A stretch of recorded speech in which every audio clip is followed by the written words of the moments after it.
Hi guys! Tara kain na tayo. Eto luto ng aking paksiw.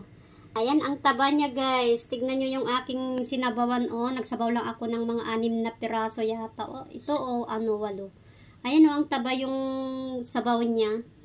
Yan, masarap kasi itong isda na to guys. Kahit maliliit, malinamnam yung laman. At syempre nandito na yung ating kilawin namon-namon. Ayan.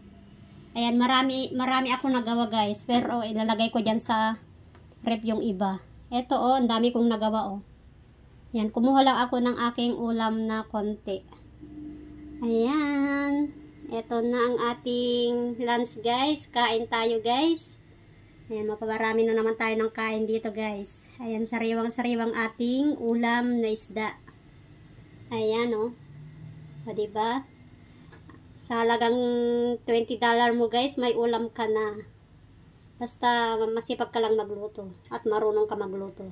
Yun lang guys. Thank you for watching. Bye bye. See you in my next video guys. Love you all.